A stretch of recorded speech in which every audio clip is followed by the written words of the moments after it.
ہمارے ہاں چوری کی اگر کسی نے مرغی آپ کو کھلا دی آپ کھا لو گے؟ حرام ہے. اسی طرح مرغی کو الٹے طریقے سے ذبح کر دیا کسی نے یا اللہ کا نام لیے بغیر ذبح کر دیا وہ بھی اسی طرح حرام ہے جیسے چوری کی مرغی حرام ہے. اس کو کھا لیتے. ایک صاحب انگلینڈ میں گئے, ہمارے ایک رشتے دار تھے, 5 سال انگلینڈ میں گزار کے آئے. میں نے ان سے پوچھا آپ نے گوشت کیا کھایا؟ انگریزوں کی دعوتوں میں تو وہ بتا رہے تھے میں گوروں کی دعوتوں میں بہت جاتا تھا, انگریز میری دعوت کرتے تھے. کوئی شادی بیاہ وہ ہوتا ہوگا اس زمانے میں, شاید پرانا واقعہ 15-20 سال سے. اب تو سنا ہے شادی وادی کون سے وہاں پہ ختم ہو گیا. کوئی پرانے بوڑھے رہ گئے ہوں گے جنہوں نے سوچا ہوگا چلو بھائی شادی وادی کی تقریب کر لیتے ہیں. تو میں نے کہا کہ آپ نے کھایا کیا؟ کہہ رہے مرغی کھاتا تھا. میں نے کہا گوروں کی مرغی تو حلال نہیں ہے. کہتے ہیں یار ابھی کون اس چکر میں پڑے وہاں جانے, وہاں تو بڑھ کر تو مرغی نہیں کھا سکتے. میں نے کہا مرغی کی ایسی چیز ہے کہ جس کے کھائے بغیر آپ زندہ نہیں رہ سکتے, اور اللہ نے کم نعمتیں پیدا کی. تھوڑی سی باتوں پہ مسلمان اپنے اعصاب ڈھیلے چھوڑ دیتا ہے, ہاتھ ہتھیار ڈالتا ہے. بھائی حلال چیزیں ہزاروں ہیں لاکھوں ہیں, ان کو کیوں نہیں کھاتے؟ کلوا من الطیبات, پاکیزہ چیزیں کھاؤ. تو آپ لوگ یاد رکھیں جن ملکوں میں رہتے ہیں آپ کے لیے حلال پر گزارا تھوڑا مشکل ہے کیونکہ یہاں غیر مسلم زیادہ ہیں, ان کے لیے تو نہیں ہے پابندی, تو آپ کے لیے پابندی ہے. تو سب سے پہلی جو ہماری آزمائش ہے وہ کیا ہے کہ ہم کس کی عبادت کرتے ہیں؟ بولے بھائی, اللہ کے سوا مسلمان کسی کے سامنے سر نہیں جھکاتا, کسی کے سامنے سر نہیں جھکاتا. اس پر مضبوطی سے قائم رہیں گے ہم لوگ, اپنی اولادوں کو وصیت کریں گے. اور یاد رکھو یہ ایمان اتنی بڑی, تو آپ لوگ کیونکہ اقلیت میں ہے نا, کمی ہے یہاں, آپ کی آزمائش زیادہ ہے. ایمان پر قائم رہنے میں آپ کی آزمائش زیادہ ہے, کیونکہ یہ تاریخ گواہ ہے کہ جہاں بھی مسلمان کم ہوتے ہیں وہاں مسلمانوں کو ستایا جاتا ہے. سورہ بروج میں اللہ نے واقعہ نہیں سنایا, مسلمان ہوئے تھے سب کو ذبح کر کے خندقوں میں ڈال دیا, سارے ایمان پر قائم رہے. اور حدیث میں آتا رسول اللہ صلی اللہ علیہ وسلم نے فرمایا کہ ایک بچہ جب آگ جلائی نا اور اس میں ڈالا گیا تو ایک بچے نے جانے سے انکار کر دیا. ماں نے چھلانگ لگانے سے ڈر گئی کیونکہ اس کی گود میں دودھ پیتا بچہ تھا. تو حدیث میں آتا ہے رسول اللہ صلی اللہ علیہ وسلم نے فرمایا دیکھو ماں کی قربانی تھی نا, ایمان پہ قائم رہی, ایمان نہیں چھوڑا اس نے, بے شک آگ میں جلا دی جائے. تو جب اتنی انسان قربانی دیتا ہے تو پھر اللہ کی طرف سے اس کے دل میں وحی ہوتی ہے. تتنزل علیہم الملائکۃ, قرآن میں آتا ہے کہ پھر فرشتے دلوں پہ نازل ہوتے ہیں, تسلی دیتے ہیں کہ تمہاری ساری قربانی کس کے لیے؟ اللہ کے لیے. اللہ کے لیے قربانی ہے, ہمت کرو, اپنے ایمان اور دین پہ قائم رہو, ہمت کرو, اللہ تمہیں اس کا بدلہ دے گا. تو وہ بیچاری عورت سب چھلانگے مار رہے تھے جلتی ہوئی آگ میں, ایمان سے پیچھے نہیں ہٹے, ایمان سے پیچھے نہیں ہٹے. ایک عورت کو بچے پہ ترس آیا کہ میں تو جل جاؤں گی, میرا دودھ پیجیے, بچے کا کیا ہوگا؟ رسول اللہ صلی اللہ علیہ وسلم نے فرمایا کہ اس بچے کو اللہ نے ماں کی گود میں بولنے کی قوت عطا فرمائی, اور اس بچے نے کہا اے ماں گھبرا نہیں, یہ آگ نہیں ہے, یہ جنت کے باغوں میں سے ایک باغ ہے. تو میرے بھائی آپ لوگوں کے لیے آزمائش زیادہ ہے, آپ کو اپنے ایمان اور اپنے دین پر قائم رہنا ہے. جیسے ہمارے والدین کا ہم پر احسان, انہوں نے ایمان کی دولت ہمارے طرف منتقل کی ہے. ہم کیوں مسلمان ہیں؟ ہمارے باپ دادا مسلمان تھے, اگر وہ کافر ہو جاتے تو ہم بھی کافر ہوتے. تو اب یہ ہماری بھی ذمہ داری ہے, یہ ہماری بھی ذمہ داری ہے کہ اللہ نے ہمیں جو ایمان کی اور اعمال کی دولت نصیب فرمائی ہے یہ ہم نے اپنی نسل میں منتقل کرنی ہے. ہم اس کے امین ہیں, ہم اس کے محافظ ہیں, تو کچھ بھی ہو جائے ہم نے اپنے ایمان اور توحید سے دستبردار نہیں ہونا. مسلم ہے, لا الہ الا اللہ پڑھنے والے ہیں, اللہ کے سوا کسی کے سامنے سر جھکانے والے نہیں ہیں. میں نے یہاں صبح ایئرپورٹ سے آتے ہوئے ایک منظر دیکھا کہ ایک عورت کسی بت کے سامنے عبادت کر رہی ہے. اپنی زندگی میں میں نے پہلی مرتبہ اپنی آنکھوں سے ایسا منظر دیکھا ہے.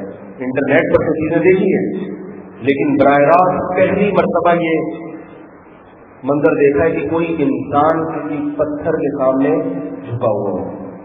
خدا کی قسم دل کی جو کیفیات اب تک تھی وہ بیان سے باہر ہے. سوچ رہا تھا کہ اے اللہ تیرا کتنا بڑا احسان ہے، کتنا بڑا انعام ہے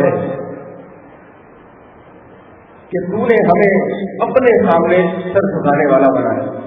نماز پڑھتے ہوئے میں بار بار یہ منظر سوچ رہا تھا، عشاء کی نماز ہو رہی، کتنا اللہ کا کرم ہے کہ ہم ہاتھ باندھ کے وضو کر کے اللہ کے سامنے کھڑے ہوتے ہیں، اور امام جب سورہ فاتحہ پڑھتا ہے، خدا کی قسم تکبیر تحریمہ سے لے کر سلام کے وقت تک مسلسل روتا رہا ہوں، مسلسل روتا رہا ہوں، میرے آنکھوں نہیں رک رہے تھے وہ منظر دیکھ کہ اللہ تیرا کتنا بڑا انعام ہے، احسان ہے، کتنی بڑی مخلوق ہے انسان، اور وہ کس کے سامنے جھکی ہوئی ہے؟ اپنی ہاتھ سے بنایا ہوا پتھر اس کے سامنے سجدہ کر رہا ہے۔ تو نے کتنا بڑا انعام کیا ہمارے اوپر، کتنا بڑا احسان کیا، ہم کیسے وضو کر کے ہاتھ باندھ کے تیرے سامنے کھڑے ہوتے ہیں، اور کتنی پیاری اللہ نے سورہ فاتحہ دے دی ہمیں، ایاک نعبد و ایاک نستعین، اے اللہ ہم صرف تیری عبادت کرتے ہیں اور صرف تجھی سے مدد طلب کرتے ہیں۔ ہم جس رب کو پکارتے ہیں ان کی صفات ہے قرآن میں بیان کی ہے، اور کافر جس خدا کو پکارتا ہے اس کی کوئی صفت نہیں ہے، وہ کچھ بھی نہیں کر سکتا۔ ان الذین تدعون من دون اللہ عباد امثالکم، اللہ فرماتے ہیں جس کو تم خدا کو چھوڑ کے پکارتے ہو تمہاری جیسی مخلوق ہے، تمہارے جیسے عاجز ہیں، اور جس رب کو ہم پکارتے ہیں اس کے 99 نام تو اللہ نے قرآن میں بیان کیے ہیں، الرحمن بڑا مہربان، اور صرف نام بیان نہیں کیے، اس کی صفات کا اظہار ہم اس کائنات میں دیکھتے ہیں۔ الرحمن ہے، الرحیم ہے، کریم ہے، رؤوف ہے، غفار ہے، ستار ہے، اور کیا ہے، علی ہے، کبیر ہے۔ ہم دیکھتے ہیں کہ واقعی وہ غفار بھی ہے، معاف کرنے والا بھی ہے، ستار بھی ہے، گناہوں پہ پردہ ڈالنے والا بھی ہے، رحمان بھی ہے، اس میں رحمت بھی، اس کی رحمت ہمیں نظر آتی ہے دن اور رات، اس کی رحمت کے ہم مظاہرے کو شام اپنی آنکھوں سے دیکھتے ہیں، آسمان سے ہم بارش کو برستا ہوا دیکھتے ہیں۔ انظر الی آثار رحمت اللہ، اللہ بتاتے ہیں کہ اس آسمان سے جو بارش برستی ہے اس رحمت کو دیکھو، کیا یہ پتھر کے بڑی ہوئی مورتیاں ہیں جو آسمان سے بارش برسا رہی ہیں؟ فانظر الی آثار رحمت اللہ، اللہ کہتے ہیں میرا نام ہے رحمان، میں رحمان ہوں، میری یہ صفت ہے، جس کی صفات کا آپ کو علم نہیں ہوتا، آپ اس سے کبھی بھی محبت نہیں کرتے، محبت اس سے کی جاتی ہے جس کی صفات کی، جس کی کوالٹیز، جس کی جو ہے نا صفات آپ جانتے ہیں، اللہ کی صفات ہم جانتے ہیں۔ فانظر الی آثار رحمت اللہ، اللہ فرماتے ہیں بارش اللہ کی رحمت کی صفت کا مظہر ہے۔ دیکھو کیسے ہم زمین کو جو ہے نا مردہ زمین میں جان ڈال دیتے ہیں، اور زمین تمہارے لیے طرح طرح کے نباتات پیدا کرتی ہے۔ اگر اللہ آسمان سے یہ بارشیں برسانا بند کر دے، کون ہے؟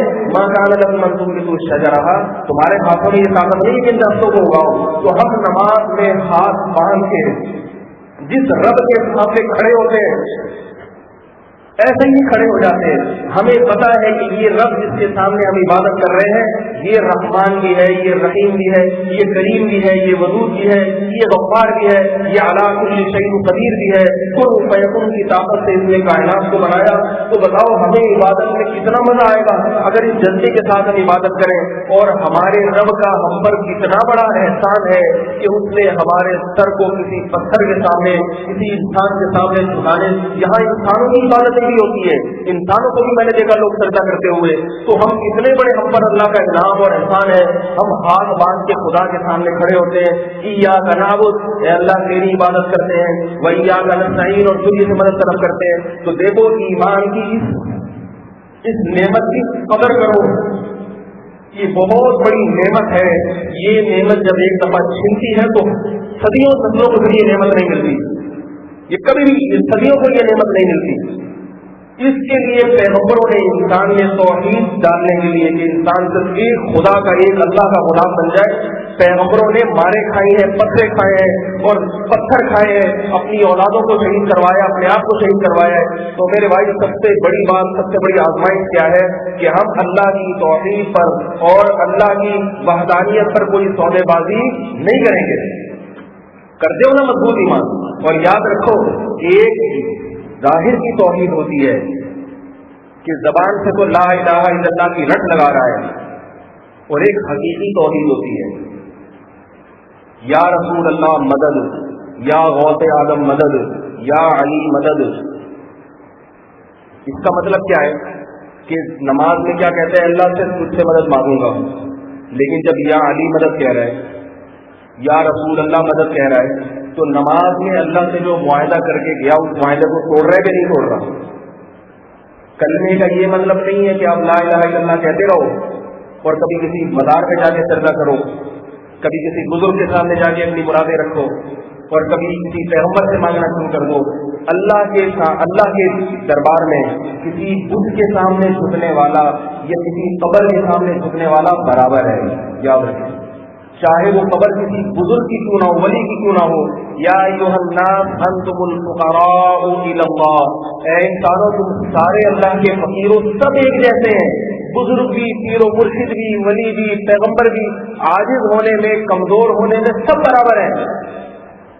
سمجھ میں آ رہی ہے بات کہ نہیں آ رہی؟ مسلمانوں میں بھی صرف پھیلا ہوا ہے، کلمہ پڑھتے ہیں، اپنے آپ کو مسلم کہتے ہیں، مگر سجدہ کرتے ہیں قبر میں۔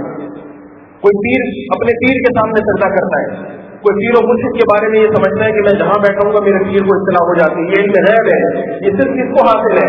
اللہ کو حاصل ہے۔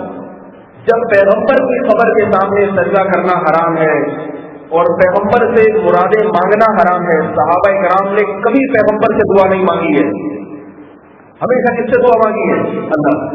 جب صحابہ محمد صلی اللہ علیہ وسلم کے دربار میں آتے تھے تو نبی سے یہ عرض کرتے تھے کہ یا رسول اللہ آپ ہمارے لیے اللہ سے دعا کریں۔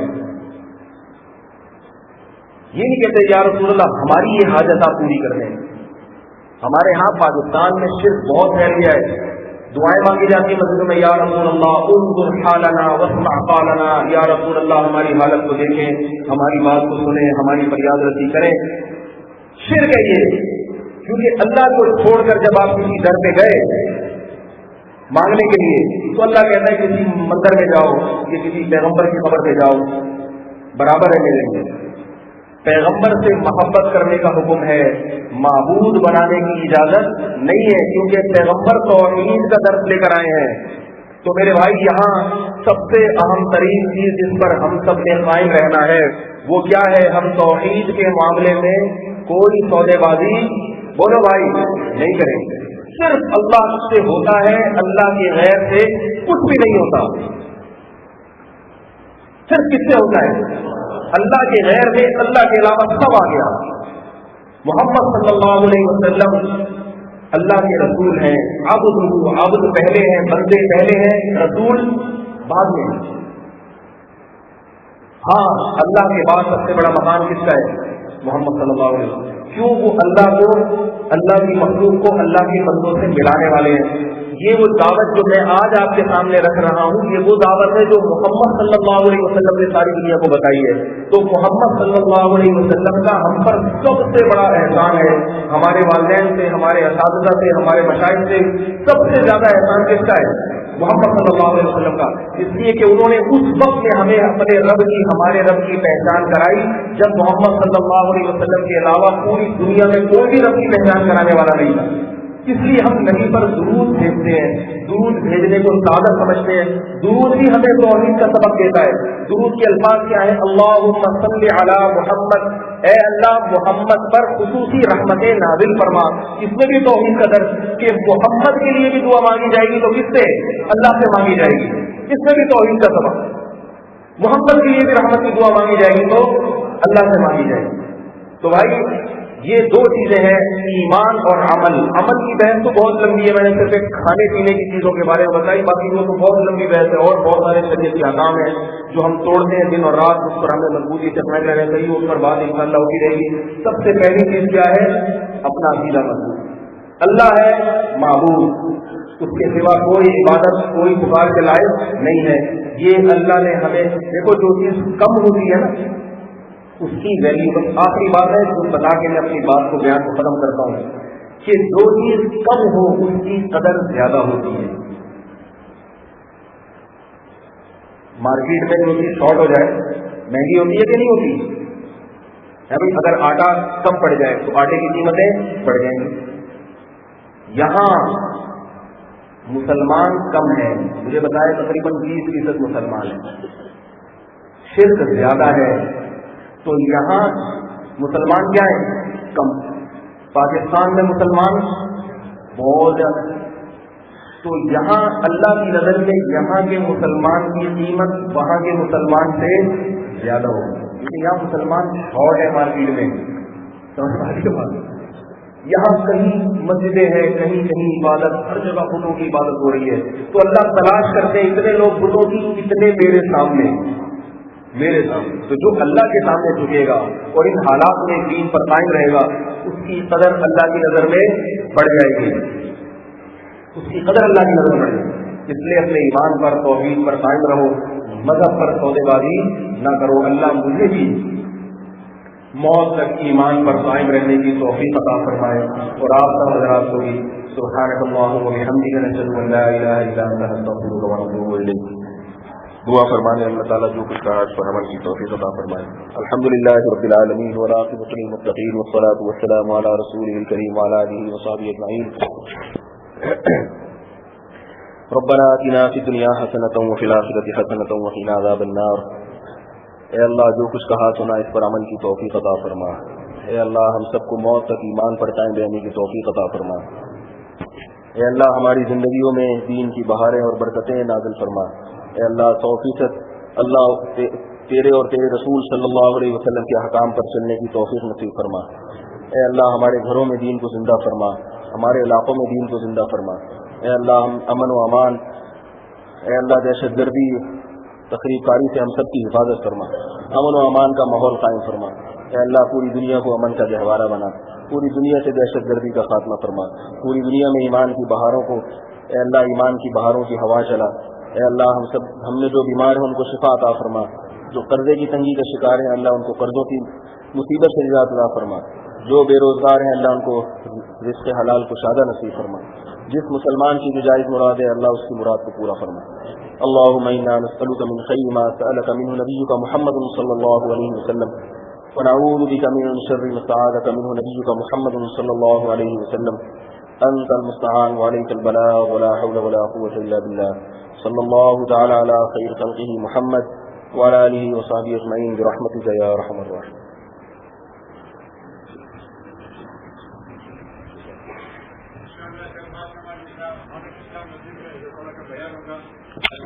جماعت